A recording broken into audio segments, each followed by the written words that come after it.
साधना वाजपेयी जी। राधे राधे। राधे राधे महाराज जी, आपके चरणों में प्रणाम। महाराज जी, जब से हम बीमार पड़े हैं तब से मुझे अपने दोनों बच्चों के बारे में सोच के मृत्यु से बहुत भय लगता है कि मैं माँ का कर्तव्य पूरा कर पाऊंगी कि नहीं। वैसे हम भगवान की कृपा से कभी डरे नहीं, बट आज हाँ, बहुत वो डर लगने सोचना लगा। तुम्हारा व्यवहारिक ठीक है। व्यवहारिक इसलिए कह रहे कि व्यवहार में सबको लगता है ना, मतलब बच्चे अभी, तो फिर मैं हूं तो उसको पढ़ा लिखा रही हूँ जैसे भी उनको मेरे से, ये व्यवहारिक तो ठीक, परमार्थिक सोच में नहीं ठीक।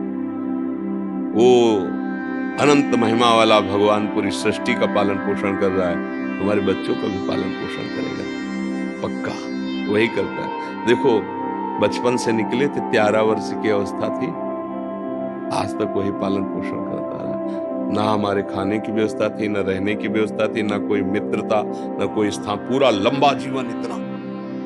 और भ्रमण करना है, कभी 1-2 वर्ष एक जगह रुक गए, कभी ऐसा तो नहीं, तो बराबर भ्रमण करना है। वो हर जगह मुझे दुलार करते मिला है। कभी जैसे लोग कुछ ऐसे उद्दंड, तो उपदेश अंदर से मिला, ए सहो, ये सहने के लिए, तुम्हारे अहंकार का नाश करने के लिए मैंने भेजा है इसको। तो बस आपका भेजा हुआ हर विधान अमृत है। अगर हम ऐसा सोचते हैं कि हम ही बच्चों का पालन पोषण करते, तो व्यवहारिक तो ठीक है, लेकिन आध्यात्मिक बात ठीक नहीं है, क्योंकि सबका भरण पोषण भगवान। गर्भ में आप क्या पोषण कर रहे थे अपने बच्चे का? वही तो कर रहा था ना। गर्भ में आप क्या व्यवस्था कर रहे थे? गर्भ के जब बाहर आया तो बिना किसी प्रयास के उसके पोषण के लिए स्तनों में दुग्ध आ गया, जबकि वो अन्न नहीं पचा सकता। तो कितना गर्म, कितना मीठा, कितना उसको, वो पहले से व्यवस्थित है और वो पीकर हष्ट पुष्ट होता है। तो विचार करो, जो गर्भ में पोषण किया, गर्भ के बाहर आने पर भोजन व्यवस्था कर दी ना। देखो, उसको पीना किसने सिखाया? सहज में वो पान करने, वो छोटा बच्चा, उसको सिखाना थोड़ी पड़ा है। वो बहुत सर्वज्ञ प्रभु है, जिस समय जैसी व्यवस्था चाहिए, विश्वास करो, तुम्हारे ना होने पर भी तुम्हारे बच्चों की वैसे ही उन्नति, वैसे ही भरण पोषण जैसे तुम्हारे सामने हो। तुम्हारे सामने तुम निमित्त हो, जब तुम हट जाओगी तो वो किसी रूप में आकर संभाल लेगा। वो पूरी सृष्टि को संभाल रहा है, और जो दुर्गति होनी तो तुम्हारे सामने हो जाएगी, तुम रोक नहीं पाओगी। जो सदगति होनी तो तुम चाहे उसके विरोध में खड़ी जाओ, फिर भी उसकी उन्नति हो जाएगी। हम कई बार ये दृष्टांत सुना चुके। एक सोझा जी नाम के गृहस्थ थे, उनका चरित्र है भक्तमाल जी में। वो महाभागवत थे। उनका ब्याह हुआ, पत्नी हुई, एक संतान हुई। जब संतान हुई तो उनको, पत्नी को प्रसव पीड़ा में बहुत कष्ट होता है, उसका रोना चिल्लाना है सब सुन करके, जब प्रसव हो गया, बच्चा कुछ समय का हो गया, तो उनका जीवन में दोबारा मैं गर्भ धारण करने की चेष्टा नहीं करूंगा, क्योंकि बहुत कष्ट होता है। और अब मैं ऐसे संसार से विरक्त भाव में भजन करना चाहता हूं, अब नहीं।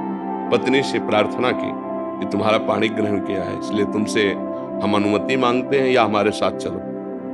अगर आप, तो घर में सब सुख सामग्री है, बच्चा है, आप पालन पोषण करो, पर मैं विरक्त होकर आज से भगवान का भजन करूंगा। यदि आप कहती हो कि पाणी ग्रहण किया, तो हमारे हाथ में हाथ मिलाओ, चलो, जैसे मैं रहूंगा वैसे रहना होगा, पर साथ में कुछ नहीं, कोई नहीं, और भजन करना होगा। तो उनका, मैं आपके बिना तो रह ही नहीं सकती, आपके साथ चलूंगा। तो चली।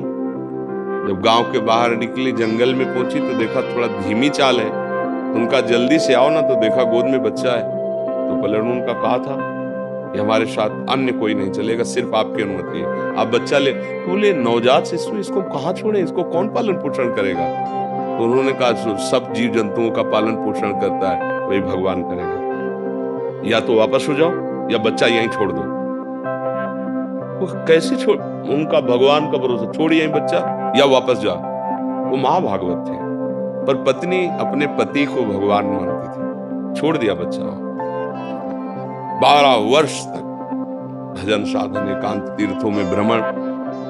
जब उन्होंने अपनी पत्नी की तरफ देखा, तो उसको एकांत में बार बार क्या हुआ होगा मेरे बच्चे का।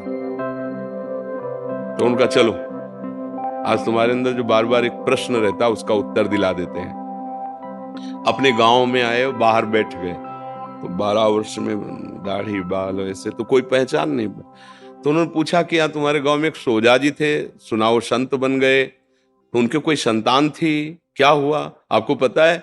तो उनका, अरे भाई, उनके भाग्य क्या कहने, सोझा जी को जब जाते हुए सुना तो यहाँ का जो राजा था वो बड़ी श्रद्धा रखता था, तो उसने घुड़सवार दौड़ाए। सोझा जी तो मिले नहीं, लेकिन उनका लड़का मिल गया जंगल में, उसको उन्होंने रख लिया। उनके कोई लड़का नहीं था, तो अब युवराज पद पर वो है। बोले अच्छा अच्छा अच्छा, और वापस हो गए। पत्नी इसका देखा, घर में रहते तो हम गरीब किसान थे, लड़के को क्या बना पाते, लेकिन भगवान के हुए तो क्या बना, युवराज, और आगे चलकर वही राजा बने। अब चिंता मत कर, चुपचाप भजन कर। ना कोई जंगली पशु पक्षी खा पाया बच्चे को, ना कोई हानि पहुंची, और अरे सर्व रक्षक भगवान, भरोसा भगवान का। तो तुम माँ हो, तुम्हारा सोचना ऐसा ठीक ही है, पर वो मोह के कारण। भगवान विश्व के माता पिता, तुम्हें वो माता च पिता तुम्हें, वो विश्व का पोषण